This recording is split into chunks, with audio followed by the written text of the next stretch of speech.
Assalamualaikum warahmatullahi wabarakatuh. Sampurasun. Alhamdulillahirabbil alamin. Pada kesempatan kali ini kita bisa bersilaturahmi kembali. Salam persaudaraan dari saya untuk saudara semuanya dari Sabang sampai Merauke, dari Miangas sampai Pulau Rote. Semoga kita semua selalu diberikan perlindungan dan juga kesehatan oleh Allah Subhanahu wa taala. Amin ya Allah ya rabbal alamin. Saudara-saudaraku semuanya, di sini saya ingin membahas tentang Mas Ruben Onsu dan juga Mbak Sarwendah kembali. Jadi, Mbak Sarwendah di sini kayaknya akan terpojok, saudara.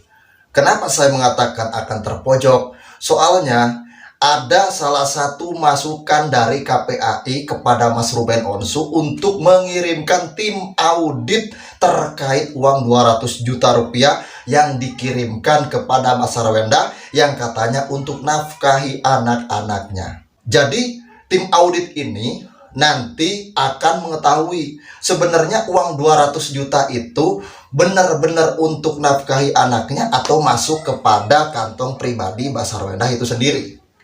Semakin panas, saudara. Kalau sudah ada tim audit yang turun, ini otomatis Mbak Sarwendah akan terpojok.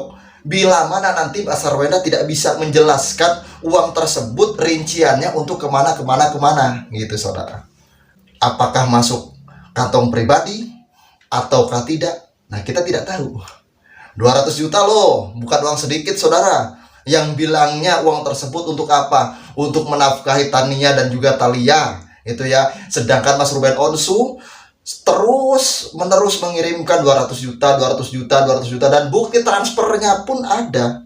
Itu loh. Bukti transfernya itu ada. Akan tetapi di saat Mas Ruben Onsu meminta rincian biaya tersebut sebenarnya untuk apa saja, tidak dikasih oleh siapa? Oleh Mbak Sarwendah dengan alasan yang bertele-tele. Bahkan Mbak Sarwendah malah melarang Mas Ruben Onsu untuk bertemu dengan anak-anaknya. Makanya sampai saat ini Mas Ruben Onsu masih tetap menuntut hak asuh anaknya. Nah, jadi seperti itu, saudara. Sudah tidak usah berlama-lama, mari kita lihat bagaimana sebenarnya masukan dari KPAI terkait tim audit yang harus diturunkan oleh Mas Ruben Onsu untuk mengaudit Mbak Sarwendah tentang uang 200 juta rupiah. Ini dia cuplikan videonya. Kebutuhan anak itu berapa sih per bulan? Harus dihitung dong.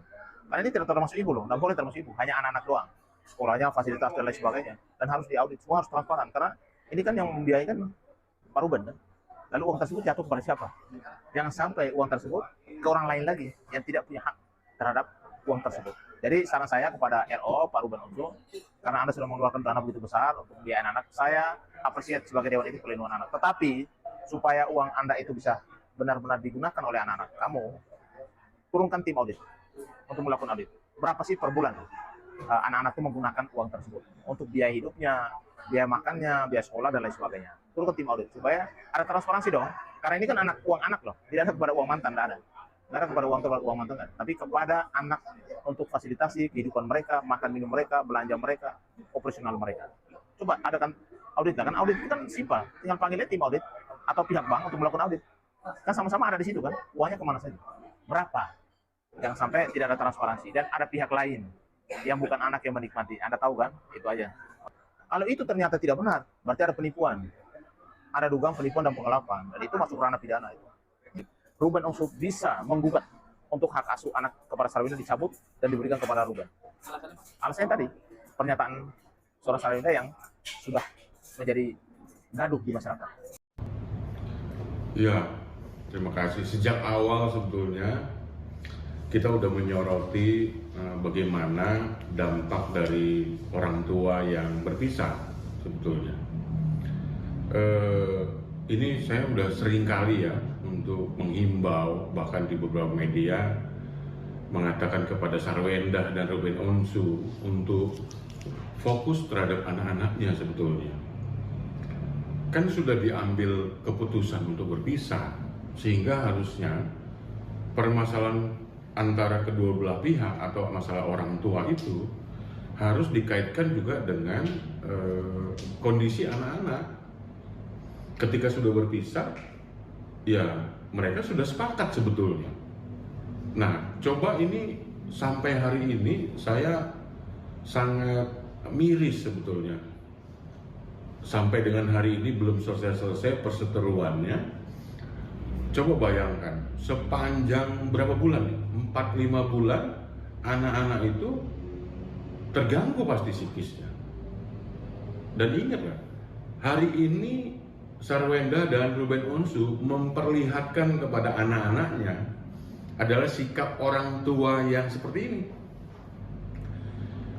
Dan anak-anak itu pasti akan terganggu psikisnya, itu harus ditangani dengan baik dan harus segera dihentikan perseteruannya supaya mereka juga nggak membawa ini sampai nanti ke mereka dewasa. Ingat loh, seringkali apa ya, orang tua tuh lupa demi egonya. Saya berulang-ulang mengatakan ini sebetulnya. Ketika sudah sepakat berpisah, ya sudah. Tidak ada lagi mencampur kaitkan antara kepentingan ayah dan ibunya, udah berpisah. Fokus kepada anak-anaknya, kepentingan terbaik untuk anak-anaknya. Harusnya malah menjadi bekerja sama, namanya co-parenting. Nah ini kan melebar kemana-mana, akhirnya anak yang mungkin tadinya nggak tahu peristiwa yang sekarang ini, akhirnya jadi tahu. Kemudian nanti ketika anak itu ketemu dengan teman-temannya di sekolah, di tempat les, di tempat bermain, pernah nggak membayangkan dia akan mungkin bisa aja kemungkinan untuk dibully, untuk ditanyakan, akhirnya tersinggung, dan nanti itu akan dia bawa terus, malu dan sebagainya. Jadi coba saya mengecam keras, ini tidak dapat diselesaikan dengan cepat ya. Coba balik lagi ke fokus utamanya, bagaimana waktu itu permasalahannya kan antara kunjungan Ruben Onsu ke Sarwenda ya, Ruben Onsu untuk menemui anak-anaknya, ya kan? Fokus ke situ lah harusnya. Pak, ini kan mungkin awalnya kan Ini kita buku sip dulu, tapi aku mau jawab pertanyaan teman-teman yang banyak yang bertanya tentang kakak. Kalau nggak salah, aku sering lihat deh kalung itu. Iya, ini adalah kalung pembawa rezeki dan aku juga pakai cincinnya. Jadi aku pakai sepasang guys. Tapi percaya nggak percaya sih, ya karena kan kita udah ikhtiar nih. Ada aja nih setiap hari yang masuk uang. Pokoknya dompet aku tuh nggak pernah misalnya kosong yang lompong blong-blong, nggak pernah. Ya, yang penting kan kita sudah ikhtiar dan tentunya kita ya berproses gitu kan. Jadi kalian kalau mau yang samaan ada nih di etalase aku. Ini lagi boomingnya guys, ini lagi viral-viralnya kalung ini. Ya, kalau kalian yang mau coba tes dulu deh, kalian ikhtiar pakai kalung ini. Dan kita lanjut lagi ke topik yang tadi. Ya, kata si bapak ini, si Onsu kan cuman minta detail kartu kredit itu. Untuk apa saja, dipakai apa saja untuk anak-anak, bukan nggak mau dibayarin. Cuman wajar seorang mantan yang sudah mengisikan kita kartu kredit yang seharusnya itu nggak usah. Ya kan, yang seharusnya itu nggak wajib mengisi kartu kredit pribadi mantan, itu nggak wajib itu. Karena apa? Ya karena uang bulan sudah, ya kan? Karena ini tuh sudah. Karena uang tiket Blackpink sudah, ya kan? Jadi belum pernah ku dengar nih mantan suami mengisi kartu kredit, ya. Jadi diminta rinciannya, sampai detik ini nggak dikasih sama si S. Kemaruk banget kau. Itu doang kok, wajar, itu wajar, nggak ada aku dengar seorang mantan suami yang kasih kartu kredit, masih ngisi kartu kredit kita, ngebayar tagihan kartu kredit kita itu sampai detik ini. Itu kalau sudah menjadi mantan tuh nggak akan sampai ke kartu kredit itu. Iya, cukup ngebiayain anak, bayar anak sekolah, bahkan pembantu, plastik sampah, apalah tetek bengek itu seharusnya tuh nggak ada, ya. Ini gua ulang lagi ini ya, kisah-kisah kau, ya biar kau paham. Cuman itu doang, hingga detik ini nggak dikasih. Wajar seorang Onsu minta rinciannya. Coba mau lihat anak-anak aku tuh beli apa aja nih. Sampai detik ini belum dikasih. Jangankan yang ini, katanya uangnya dia yang masuk sudah 20 miliar ini sampai detik ini belum selesai dihitung. Sampai kapan kami harus menunggu hitungan itu finish atau selesai? Sampai kapan itu? Hah? Sampai kau reinkarnasi lagi di bumi ini? Hah? Sampai kau itu menanti kelahiran kedua kau? Aduh, nggak usah terlalu ngada-ngada Denda, nggak usah. Intinya sebagai perempuan, sebagai mantan tuh bersyukur, ya, hidup yang tenang, hidup dengan apa adanya saja. Tidak usah ya yang tadinya datang dari latar belakang orang biasa saja, terus setelah mengenal si Onsu pengen ngelunjak jadi Andara, pengen ngelunjak jadi Syahrini, pengen ngelunjak jadi Nia Ramdhani. Aduh, beda itu, jauh. Nggak usah bermimpi kesana kemari, ya. Fokus di jalan kita aja, ya.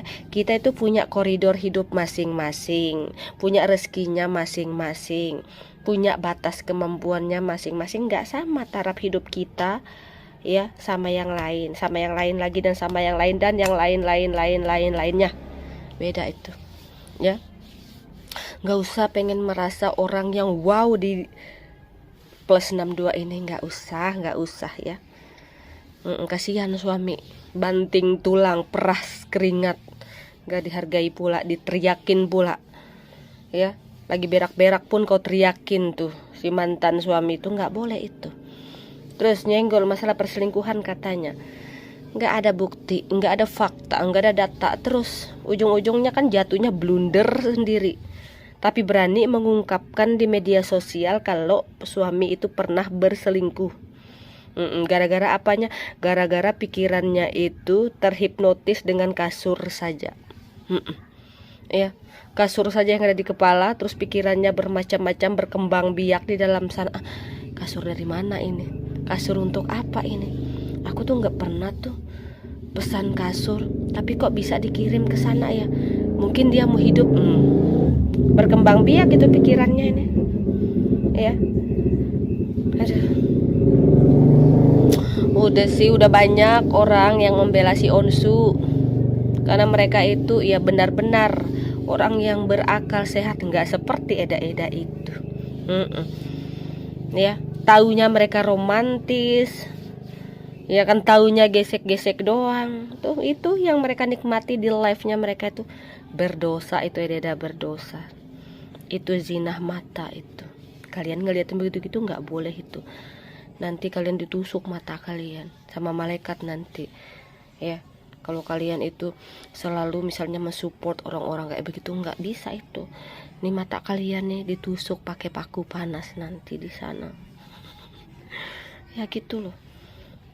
Kalau sebaliknya Pak Kasur bisa di tangan Sarwenda, itu apa pertimbangan majelis nantinya?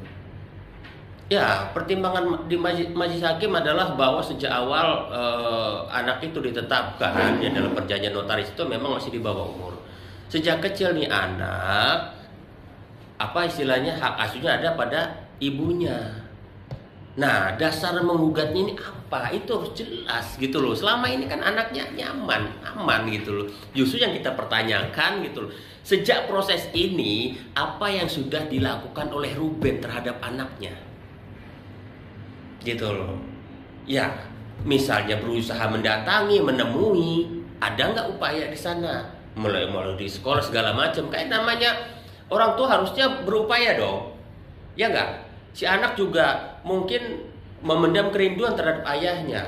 Ya temuin aja di mana. Saya yakin juga dengan pertemuan itu bisa menjadi celah atau jembatan untuk mereka saling ini kan.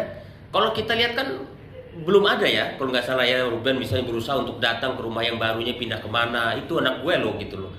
Ya nggak, tidak ada seorang pun yang boleh istilahnya apa, menahan ataupun melarang Ruben buat ketemu anaknya. Ya nggak, sekarang kita pertanyakan balik, ada nggak Ruben, ya nggak, berusaha untuk menemui anaknya?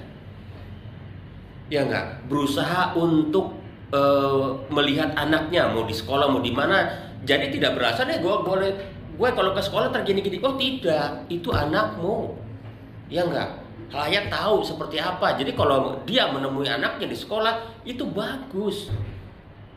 Dan kita sangat sayangkan gitu loh kalau sampai nafkah anaknya itu tertahan karena Ruben belum mendapatkan perhitungan. Itu kan nggak boleh juga. Itu harus seorang ayah tetap harus dijalankan itu, dan kita yakin Ruben menjalankan ya. Seperti itu, mungkin kita tidak tahu gitu kan.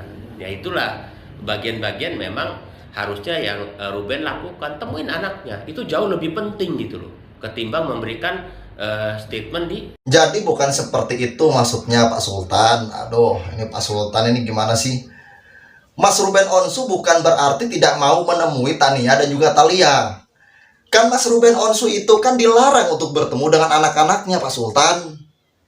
Gimana Anda ini? Anda kalau seandainya berkomentar, Anda itu harus tahu titik problemnya itu di mana gitu loh. Ini Anda asal berkomentar saja seolah-olah Mas Ruben Onsu ini tidak mau menemui anak-anaknya. Mas Ruben Onsu itu menstop transferan 200 juta karena apa? Karena Sarwenda itu sendiri ya tidak mau terbuka uang itu untuk apa saja, untuk keperluan apa saja, apakah benar keperluan anaknya atau keperluan pribadinya, gitu loh. Jadi Anda nggak bisa menyalahkan Mas Ruben Onsu dong. Wajar kalau seandainya Mas Ruben Onsu pada hari ini, pada detik ini, pada menit ini dia menuntut hak asuh anak, ya wajar. Karena apa? Mbak Sarwenda itu melanggar perjanjiannya pada saat di persidangan. Jika hak asuh anak itu diberikan kepada Mbak Sarwenda karena anak masih di bawah umur, otomatis hak asuh anak itu kembali kepada ibunya karena anak masih di bawah umur. Tapi kan di situ ada perjanjian. Mas Ruben Onsu boleh menemui anak-anaknya, bahkan membawa anak-anaknya 2-3 hari. Lah sekarang yang jadi pertanyaan sama kita semua dan yang terlihat oleh publik itu tidak seperti itu. Bahkan Mas Ruben Onsu bertemu dengan anak-anaknya Tania dan juga Thalia itu diawasi sama siapa? Sama si Sargio. Sargio ini siapa? Coba, ayah kandungnya bukan, ayah angkatnya juga bukan, ayah tirinya juga belum. Anda nggak bisa sepenuhnya menyalahkan Ruben Onsu terkait nafkah yang 200 juta rupiah itu. Memang Mas Ruben Onsu menstop nafkah tersebut karena apa? Karena Sarwenda itu sendiri tidak mau memberikan untuk rincian apa saja, tidak mau memberikan untuk keperluan apa saja. Apakah benar keperluannya untuk Tania dan juga Thalia atau untuk kepentingan dia sendiri? Kita nggak tahu. Dengan enaknya Anda menyalahkan. Harusnya contoh, kalau seandainya Anda seorang pengacara, atau Anda seorang pengkritik, atau Anda seorang yang suka menanggapi, harusnya Anda itu bijak. Melihat itu jangan dari sisi Sarwendanya saja, tapi melihat itu dari sisi Ruben Onsunya juga dong. Gua mengkritik, gua melihat dari kedua sisi. Dan memang yang gua lihat sampai saat ini, sisi dari Mbak Sarwenda ini negatif semua. Gitu loh.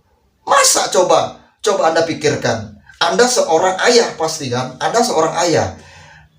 Anda tidak boleh menemui anak-anak Anda oleh istri Anda. Apa Anda terima? Jika Anda seorang ayah. Gue juga sama seperti itu. Gue juga seorang ayah. Gue punya anak. Otomatis kan di dalam diri gue ada naluri seorang ayah. Jika gue tidak boleh bertemu dengan anak-anak gue oleh istri gue, pasti otomatis gue marah dong. Kan kayak gitu. Bukan berarti Mas Ruben Onsu tidak mau menemui anak-anaknya. Ente salah berkomentar. Mas Ruben Onsu itu mau menemui anak-anaknya itu dipersulit, tidak dipermudah. Paham gak? Dipersulit, tidak dipermudah. Itu atas pengakuan siapa? Pengakuan Mas Ruben Onsu. Jadi seperti itu. Jadi harus bijak ya dalam menanggapi. Terus waktu itu kan kasur itu kan Ruben endorse kan, akhirnya dikirim gitu kan Bang. Betul. Jadi menurut Abang Okan itu isi perselingkuhan itu untuk Yukata itu enggak ada ya? Baru kita pikirin untuk ganti Yukati. Oh Yukati. Yukati atau Yukanto. Jadi tidak ada persepsi wanita ya. Jadi takutnya waktu dikirim kasurnya itu Yukata, dipikir yang ngirim itu namanya Yukata. Wah, baru tahu loh ini. Iya, Yukata iya. gitu. Jadi takutnya yang dikira perempuan yang kirim Yukata gitu. Bener tuh, kata Indonesia itu ada buktinya, nama kasurnya Yukata. Yukata Indonesia. Yuk nikah aja katanya. Boleh ganti nama, ganti nama. Yuk nikah aja. Itu doa supaya kamu sama Ruben bersama terus ya.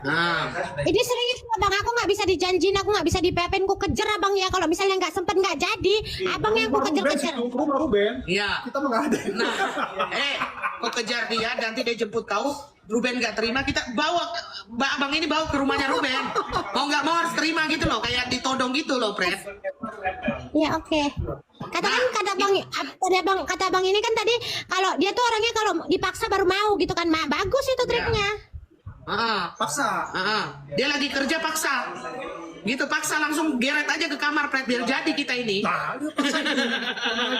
Jadi begini Bang, Bang Okan kan ini orang penasaran karena takut ini kasurnya kan dipakai sama Ruben, presenter terkenal Indonesia. Ini kira-kira kasurnya itu dari harga berapa ke berapa gitu Bang? Semua harga, semua segmen ada. Dengar ya, catat semua, ya. Karena kita juga bikin buat kos-kosan, buat pesantren. Apapun, pokoknya kasur mau gimana pun bentuknya. Dari premium Bisa ada semua. Dari yang biasa Bisa. Dan kalau pasangan suami Aku istri. sekian mau nanya juga, maafin aku potong. Aku mau nanya, kenapa posisinya kasur itu diletakkan di mana pada saat itu? Kenapa di situ dia? Di apanya? Dikasihnya? Dia bos, jadi yang antar itu dia cuma terima callingan telepon. Jadi ini Ruben mau endorse antar ke situ, itu aja dia bos, dia nggak tahu. Yang nganter staff aku. Iya. Nah, oke, kembali lagi ke tadi itu harga kasurnya itu, jadi sesuai dengan kondisi dompet gitu ya? Kondisi dompet betul. Dan kasur ini nggak bunyi, jadi buat pasangan suami istri. Tetangga nggak tahu? Nggak terganggu. Nggak tahu? Enggak. Karena kualitas foamnya itu kualitas Jepang. Nyaris tak terdengar. Gitu guys. Ya. Jadi yang mau pindah kos, mau pindah dari kalangan klumo yang elit paling elit, Betul, premium ada paling premium, ada. apa yang sedang-sedang, yang ala anak kos-kosan juga ada. Yes, karena kalau kasur itu kita nggak perlu tidur di atas brand. Yang penting kualitas bagus. Jangan betul. anak-anak brand lama beli mahal, jangan. Yang penting kualitasnya bagus, foamnya juga enak dipakai, dan kalau tidur mimpiin saya tiap malam. Kok mimpin Ruben dong? Kan Ruben yang viral. Benar-benar. Gimana kita bergosip dulu pagi-pagi ini tentang apa Injas, tentang Eda-Eda yang keberatan ya kan. Dia itu bilang gini, heran tuh dari fannya sebelah itu banyak sekali yang diaturnya, banyak sekali yang diurusnya. Katanya gini, live pertama si Sarwenda dan kedua itu yang ngasih gap itu adalah orang-orangnya si Sarwenda, akun-akun fake, akun-akun user yang gak ada namanya, terus yang pengikutnya nol. Memang faktanya gitu Eda-Eda, faktanya gitu kemarin tuh. Terus dia bilang gini, kenapa nggak mereka mengklik gitu akun-akun yang ada nama? Tahu ya, kita juga tahu kalau ada kalian yang ngirim. Bahkan si Papiumu juga ngirim kan, cuman sebatas anak kucing. Anak kucing gitu. Aduh. Tapi kan kau mengakui juga kan kalau ada akun-akun user itu yang mengirimnya. Kau mengakui kan? Kalau kau memang ngebeli banyak sampai 100-200 gitu kok ngebeli, ya kan? Kenapa penjualannya itu cuma 7, 17, 3, 4? Kenapa itu? Terus kenapa hasil jualannya itu cuma 28 juta? Ya. Kan katanya itu setengah jam bisa ngedapat 200 lebih setengah jam. Lah kemarin 2 jam cuma 28 juta. Itu bukan keuntungan itu. Ya, kenapa kayak gitu? Makanya kataku beli. Ya, kalian harus membedakan akun jualan dan akun PK, bodoh. Harus bedakan itu Eda-Eda ya.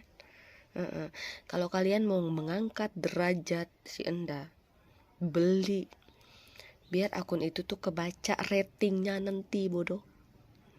Kalian senang karena itu rating 6, tapi bukan atas laris pembelanjaan, tapi atas ramenya kirim gift. Bukan begitu, tolol. Makin bodoh aja nih yang tua bangka satu ini. Beli itu beli, jangan ditonton. Kalau masalah kasih gift, semua orang bisa kasih gift, ya kan? Seperti kau biar berutang juga ngasih gift dulu, ya kan? Gampang masalah utang, mau urusan belakang, ya kan? Kan bisa dibayar bulan depan itu. Bukan itu masalahnya, kau beli kau borong ya. Jangan masukin keranjang itu. Banyak itu penjualan kemarin itu ada ratusan.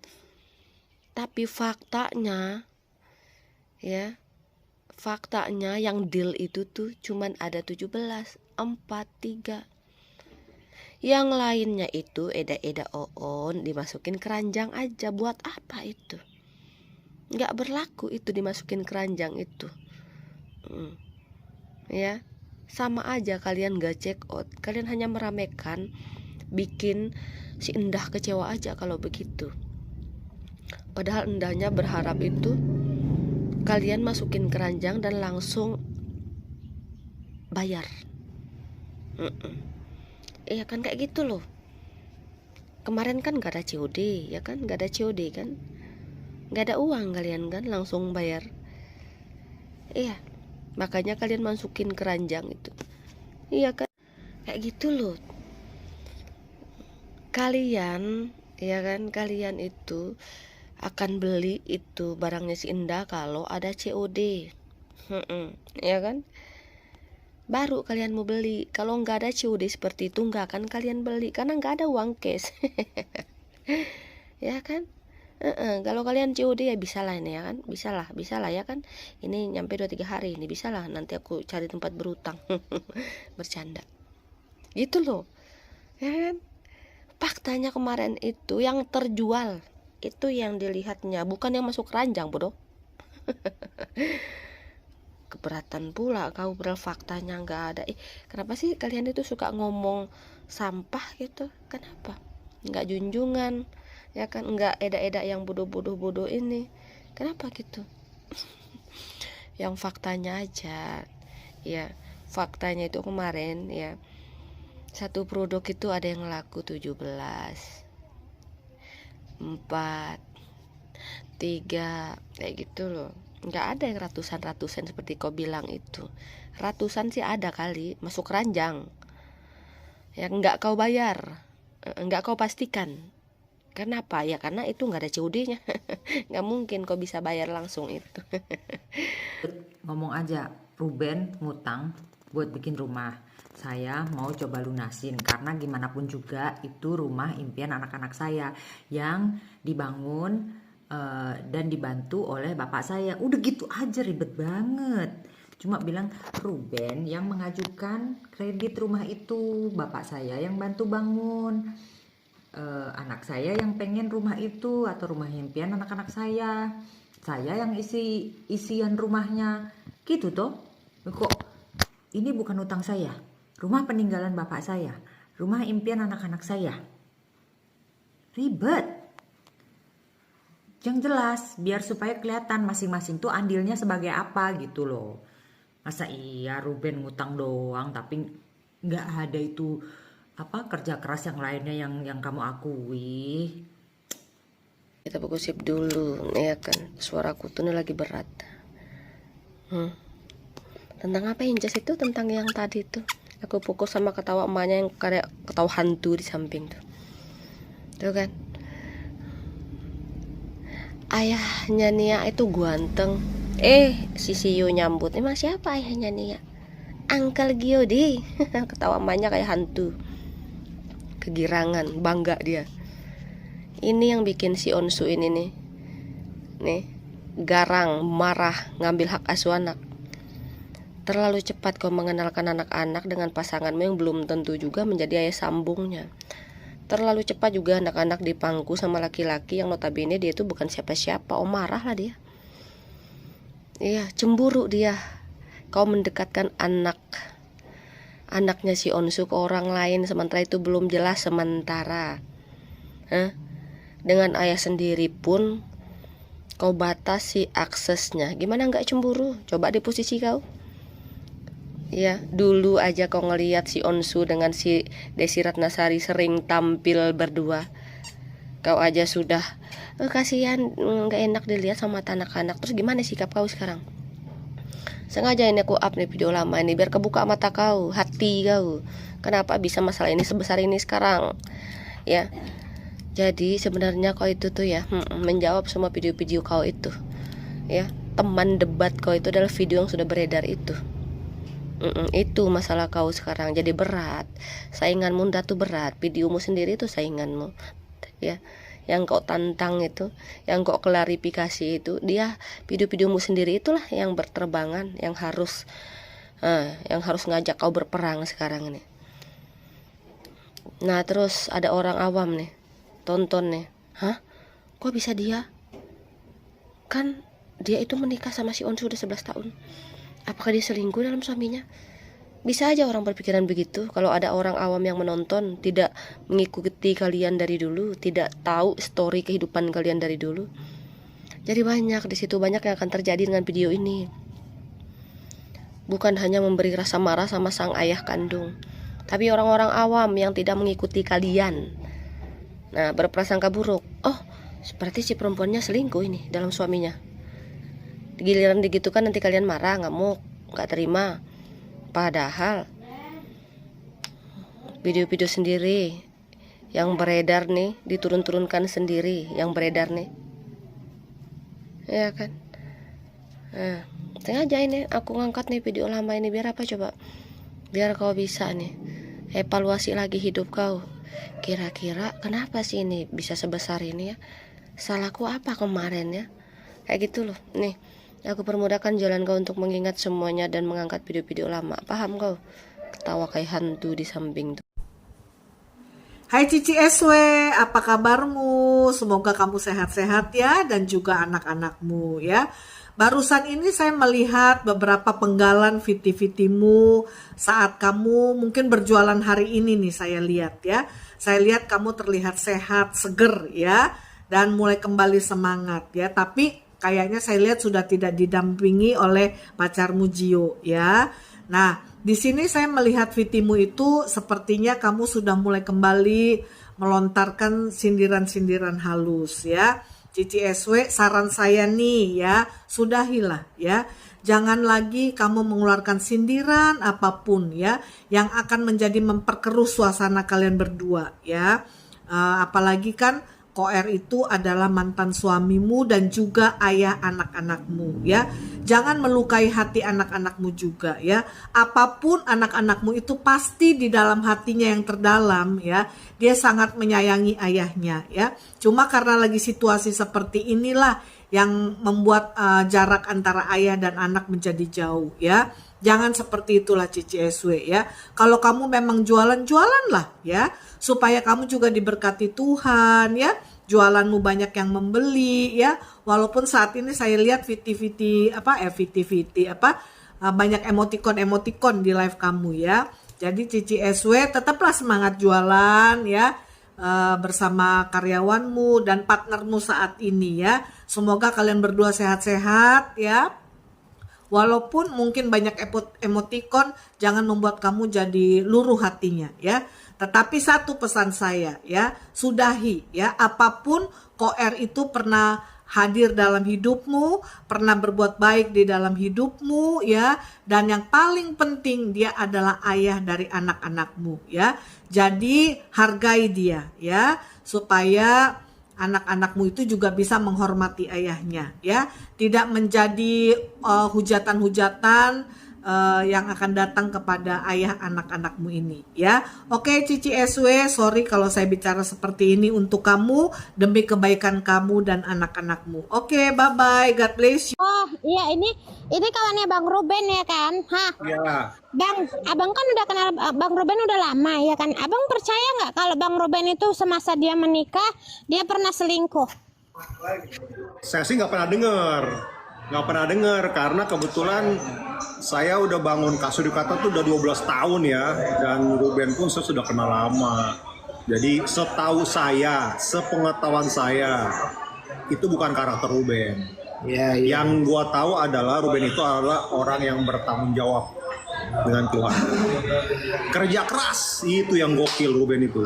Kerja keras. Seluruh bapak-bapak itu iri sama dia ya Bang? Nah itu ya, pekerja keras banget lah pokoknya. Nah kalau dibanding Ruben sama Bang Okan, siapa yang lebih kerja keras ini? Sama lah. Sama. Tapi banyak laki-laki ayah-ayah itu minder loh sama Ruben. Saya dengar-dengar. Iya, karena dia orangnya santai, tapi bekerja keras. Oh gitu. Ya, tapi orang nyantai, nggak sombong. Ke semua orang ngobrol, gitu loh. Kenapa? Saya keberatan. Kenapa? Mamio bukan punya cuman kamu ya. Itu punya saya juga.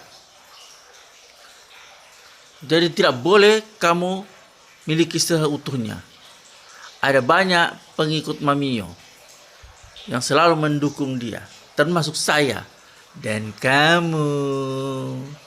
Kita goyang Mamio, kita goyang Papio, kita goyang Sergios Lovers. Bahagia buat kalian semua ya. Bahagia buat Mamio, bahagia buat Papio, bahagia juga buat kami. Sergio Lovers is the best. Oke teman-teman, di sini kita kembali lagi melihat GMV-nya dari penjualan dagangnya SW ya di TokTok di hari atau di live ketiganya. Karena kenapa kita perlu bahas? Karena kan ini serba perdana nih. Live yang pertama jualan kita juga perlu kan lihat GMV gimana sih antusias dari netizen atau calon pembeli-pembeli ya kan. Live perdana setelah 2 bulan nggak live, kemudian live 8.8 kemarin tuh live Twin Day juga. Nah sekarang live perdana at least untuk produk yang salah satu yang paling dibanggakan oleh SW sebenarnya sih, Duster, ya kan? Masih gak percaya ngeliat angkanya kok makin jatuh gitu loh. Cuma 2 juta pemasukannya. Ini kalian lihat sendiri deh. Ya, tuh. Kan dibilang sold out. Ya kan, sold out. No, 2 juta pemasukannya. Masih gak percaya sih. Listnya lebih dari 20, tapi 21 dari 21 cuma 5 mungkin ya 5 apa. Nah, cuma 6 berarti ada sekitar 16 produkan kurang lebih yang tidak sama sekali kejual. Sama sekali nol, seperti bola pingpong. Ya kan? Padahal nih ya, live-nya kurang heboh bagaimana ya? Ya kita masih kasih kesempatan lah ke SW ya. Kurang rame bagaimana? Mamio, Papio, Saraheo, Muchos Graciosos aja ngirimin paus kali ini. Ya lumayan lah modal-modal 300-400 ribu. Ya walaupun belum kepotong 50%. Ke SW paling keterima berapa sih? Karena kalau lempar di TikTok kita mah harus siap rugi, sama yang nerima harus siap-siap. Jangan terlalu banyak mimpi sesuai dengan nominal belinya ya. Belum dipotong 50%. Belum lagi nanti kalau misalnya ke aplikasi ketiga, yaitu seperti kayak untuk pencairan withdrawnya itu potong lagi. Pokoknya ya udahlah ya, yang penting Papio, Saraheo, Muchos Graciosos ada peningkatan.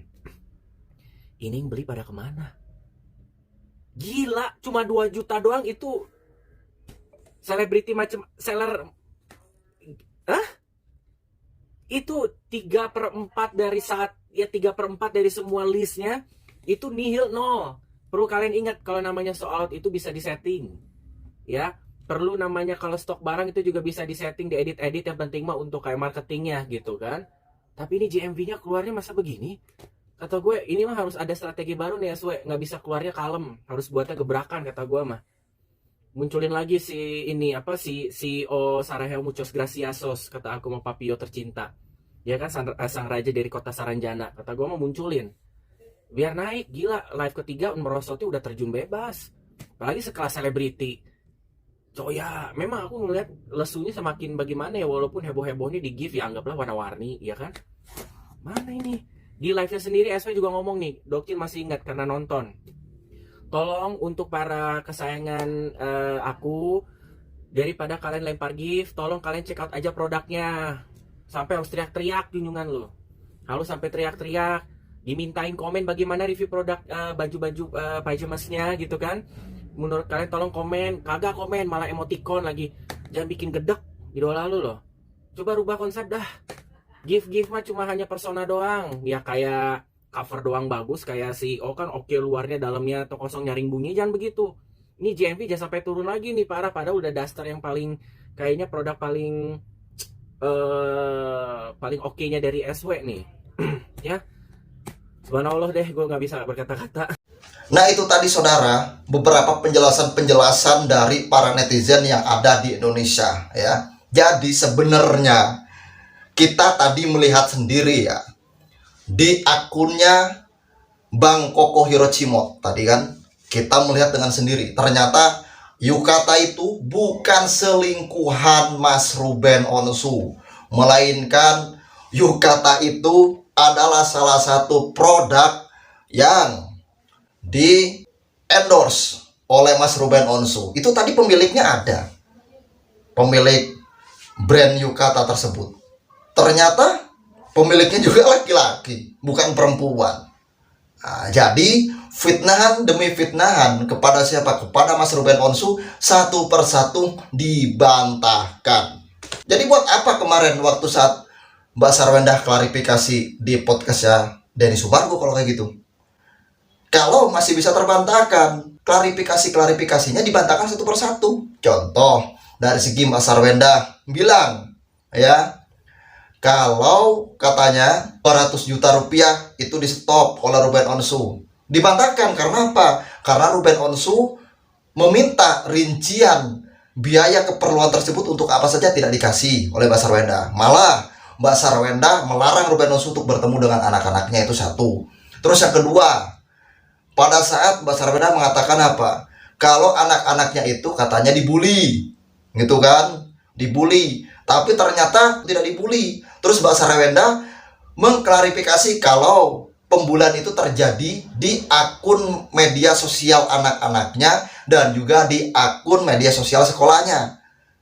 Padahal pada saat klarifikasi di podcastnya Mas Denny Sumargo tidak seperti itu ya. Itu yang kedua. Terus yang ketiga, pada saat dia marahan dengan Mas Ruben Onsu, dia tidak pernah marahan di depan anak-anaknya, tapi ternyata dibantahkan juga. Lewat apa? Lewat CCTV. Ya kan? Ternyata dibantahkan lewat CCTV.